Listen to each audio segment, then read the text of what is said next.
What's going on, everyone? Happy Friday. Hopefully everyone is doing well, staying safe, healthy. If you had to take a COVID test, a flu test, or a test for some other virus, I hope you have tested negative.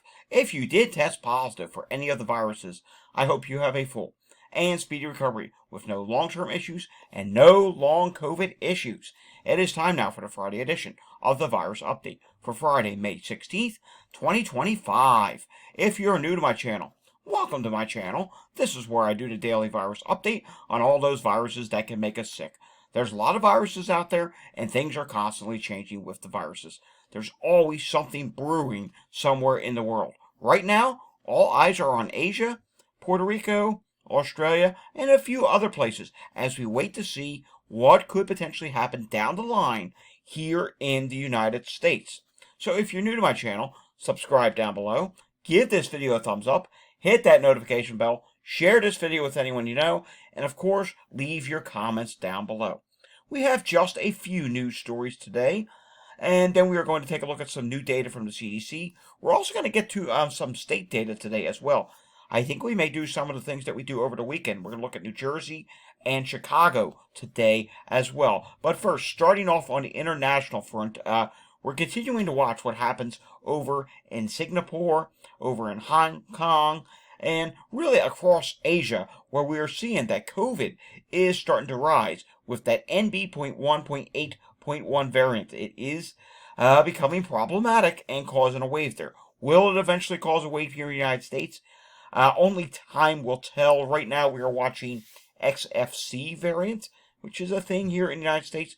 But in Hong Kong, the virus is now circulating at quite high levels, according to Albert Au, hope I said that correct, head of the communicable disease branches at the city's Center for Health Protection, the report said, and it looks like the number of cases have gone up by 28% to 14,200 in the week through May 3rd from the previous 7 days, while daily hospitalizations rose around 30%. Singapore now only provides case updates when there is a noticeable spike. So they provided an update, which means things are really starting to rise there at the moment. All right, moving on to this.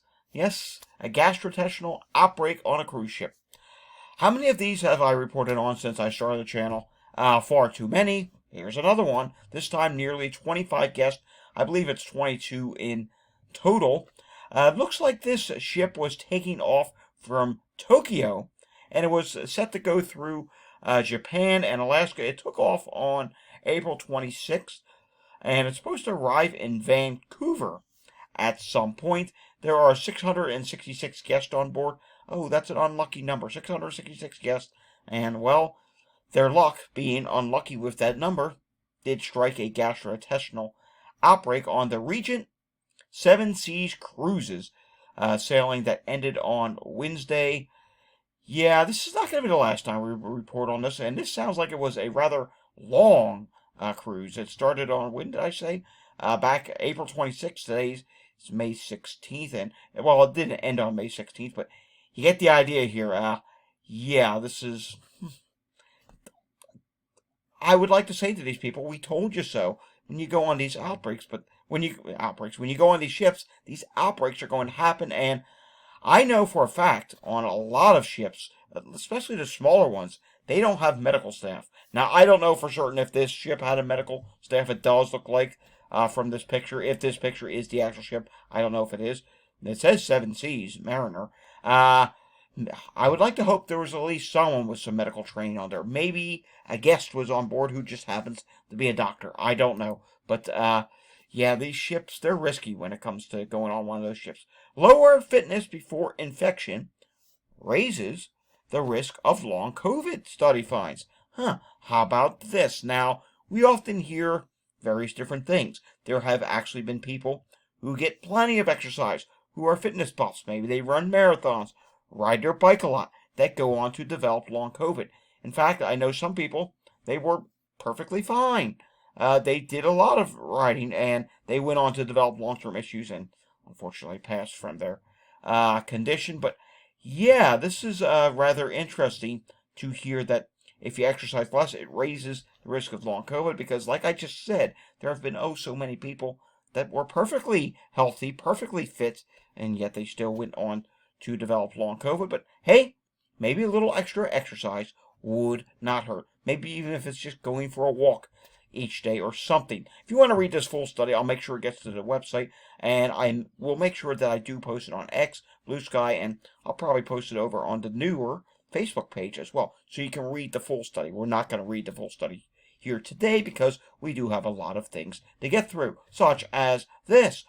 An ice cream recall. Yes, Wells Enterprises, also known as Wells Dairy, has issued a voluntary recall of 22 varieties of ice cream and frozen yogurt products, distributed to more than 100 facilities across the U.S., citing the possible presence of plastic in frozen goods. And it looks like they first started the recall on April 25th. This is an Iowa-based company, has been classified by the Food and Drug Administration as Class 2, indicating that the consumption of the product may cause temporary or medically reversible health consequences though the probability of serious harm is remote. So yeah, a recall. And I think I did tweet this out. We're going to do a thread for today's news stories. There's just a few, but you'll be able to click on that thread, and you'll be able to see the recall notice. Do we have a recall section on the site? I think we do. If we don't, maybe it's time I add one for food recalls, because that's something that can be useful, and you can go in there and check these out. And this article does list all the different things on here. We're not going to read all of them in the lot numbers, but there's a lot of things on there. So if you've heard of that ice cream company and maybe you've bought some of their ice cream, hey, you might want to check it out. All right, measles case detected in Albuquerque metro area in New Mexico, and this is the first case of measles that was detected in that particular area, and there is some good news for measles. Some really good news for measles. Now, take it at face value, the reports that came in for today for measles, yeah, they're good news, but are we catching all the cases here in the United States? How is it our cases are slowing down, but up in Ontario, up in Canada, they're just continuing to skyrocket? I honestly don't know, but here we go. Texas, 718 cases. That is an increase of just one case since May 13th, and I'm a little confused by that. There was a news story out the other day saying Dallas is now finding cases. Dallas is a very populated area. Millions of people live in Dallas, Texas. So this is only an increase of one. We'll see. Maybe that's going to change next week. Do I think this is the end of the Texas outbreak? No, but like again here, if you look at the cover of the book, which we're doing right here, Texas is reporting just an increase of one case right now. And you come down here, it is still, majority of the cases are unknown or unvaccinated. 688 are unknown status or unvaccinated status. Moving on, taking a look now at what's going on at national level, not a big increase. As of May 15, 2025, a total of 1,024 measles cases were reported by 31 jurisdictions. We're not going to read them all, but you get the idea here. It did not grow much, but meanwhile, we're seeing smaller population. North Dakota has just sprouted up within the last 2 weeks. So, again, I'm confused as to why it's so low. Hey, it's good news, but at the same time, I think we may be missing cases because Ontario, big increase. United States, just little increase. So you mean tell me United States, which has been terrible at controlling diseases, suddenly we found out how to get a handle on this? I don't know.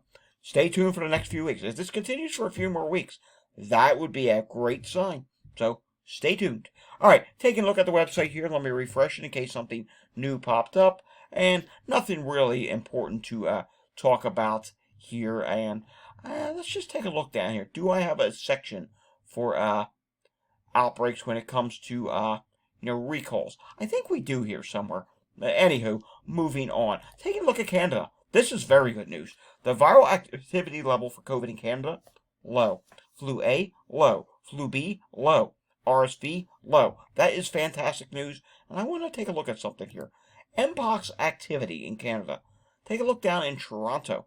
Yeah, consistent detection showing up there as of May 4th. I'm just noticing this today, and there's something else we can take a look at. You can also take a look at COVID-19 variants, and we can see here XEC variants 14%. A lot of recombinant variants here that are leading the way, and they also do have JN.1.1.1, and that has a few other things on there. So yeah, there's several different variants there. Unlike the United States, they're probably dealing with variant soup up in Canada right now is what it looks like. All right, the UK yesterday reported 983 new cases, down by 238, and that is really encouraging going into this time of year. Usually they would potentially see a wave at this time of year.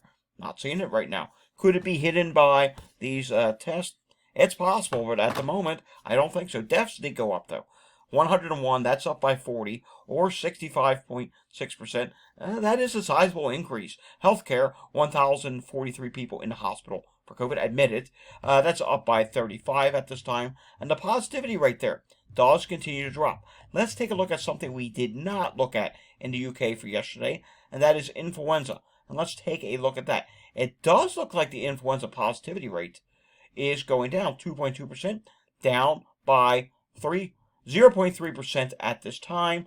And let's see what's going on with measles over in the UK. Can we? Normally we can take a look at measles. Mpox is doing really well there at this time. I thought for sure we could take a look at measles there. I don't know. I'll get it to you over the weekend. It does look like ticks. Does look like there's that now. That hasn't updated since back in 2024. There's measles right here. We can see what's going on with the measles outbreak and cases since January 2025. They are up to 320. In the past 4 weeks, they've reported 71 cases. Let's take a look at the migration of birds. There have been several stories saying today was supposed to be a big day for bird migration. I don't know. We'll see. The weather has been not so great. We're going to take a look at that in just a moment. I have to keep you safe from the weather as well. And you can see here, take a look at this. Yeah, okay. 200 million, 300 million, almost to 400 million, but did not get there. Again, I think the weather may have played a factor in that. We saw the other day, at one given point, there was 800 million birds migrating at once.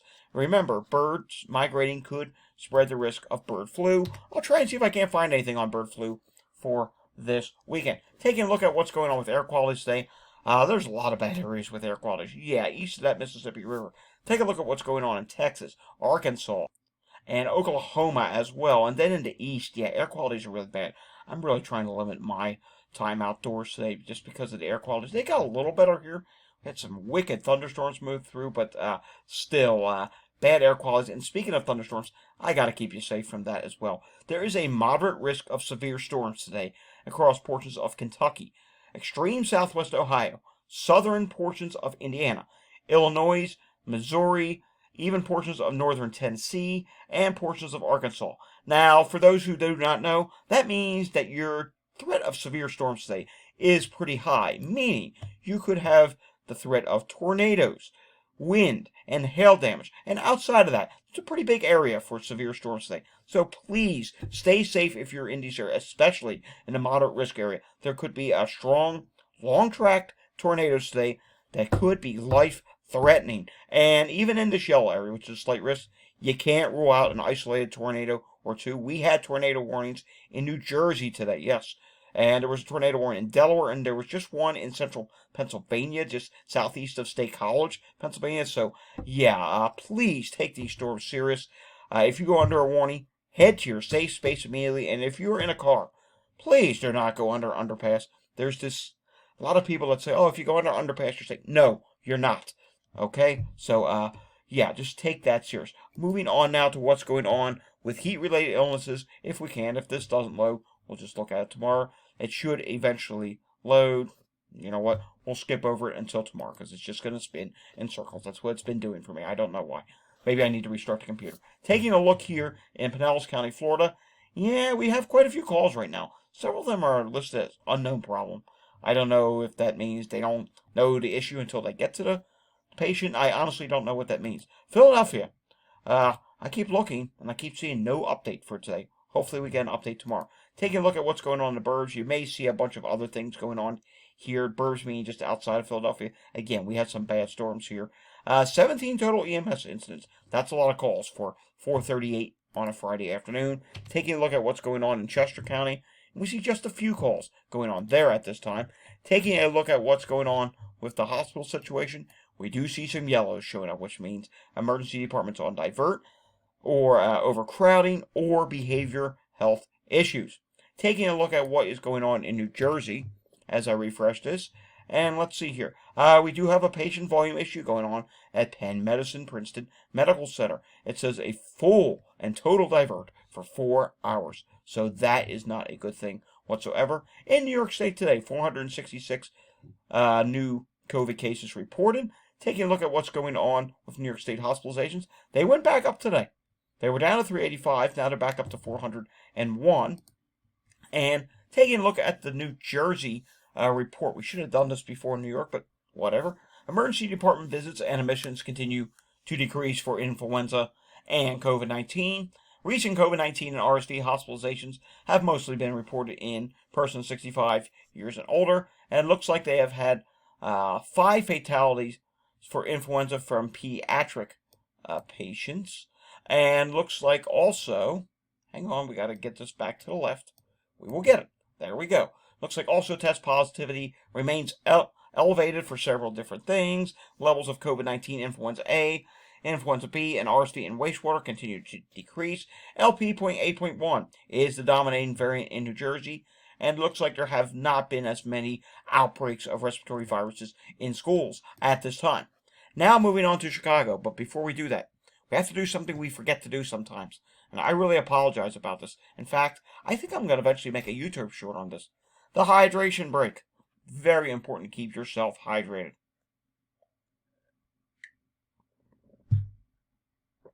Maybe that'll be one of our YouTube shorts next week, not this weekend. I already have a YouTube short lined up for tomorrow with a concerning wastewater site.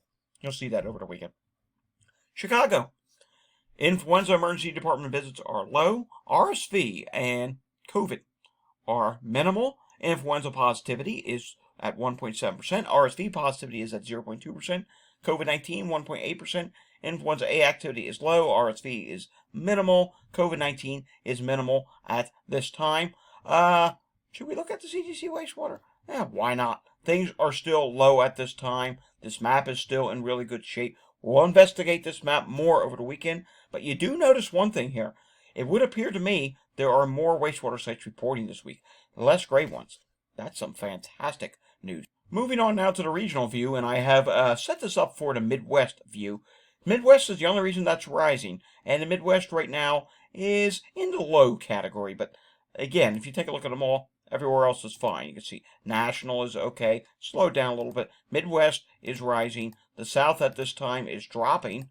The Northeast is dropping. And the West at this time, yes, after a little bit of a rise, is starting to drop once again. Fantastic news. Emergency department visits diagnosed with COVID. That's improving at this time. We're also seeing this. Now, the epidemic trends. It is likely growing in Nevada and in Hawaii. That's our early signs, maybe, of the summer wave. More so, Hawaii at this time. Nevada, we'll just have to see what happens there. Everywhere else is likely declining, not estimated, or not changing at this time. The latest variant of COVID is the LP.8.1 variant. That is coming in at, I believe, yes, 70%. XFC is at 9% at this time. Taking a look at the hospital capacity here. Nothing bad. It's 72.4% being used. That's just up by 0.4%. And taking a look at what is going on with the weekly influenza map, and take a look at this. I think unless something changes, we're not going to be showing this anymore until we get to fall. Take a look here. A sea of green on this map now. That is some very good news. Things are much better than they were. Take a look back here a few weeks ago, back into the wintertime, a few months ago. I mean, really bad. And finally, we have gotten to the other side, where influenza-like illness has improved. Now we just await for the almighty summer COVID wave, which eventually is going to come. Will it be Memorial Day weekend that kicks it off? I honestly don't know. We're watching Puerto Rico. We're watching Hawaii. And as shown at the top of the video today, at the start of the video, we are also watching what is going on over in Hong Kong, Singapore, and in other places. That's really where we're going to keep an eye on to see what could potentially occur with this NP.1.8.1 variants. Alrighty, folks, that does for today's virus update. I believe we'll have updates all over the weekend. However, sometimes noise interruptions. Who knows what's going to happen? There will at least be one YouTube short this weekend. If you enjoyed today's video, give it a thumbs up, subscribe down below, hit that notification bell, share this video with anyone you know, and leave your comments down below. I will see everyone again next time. Until I see you again next time, stay safe, everyone. Have a fantastic Friday evening, and have a fantastic weekend. Thanks for watching.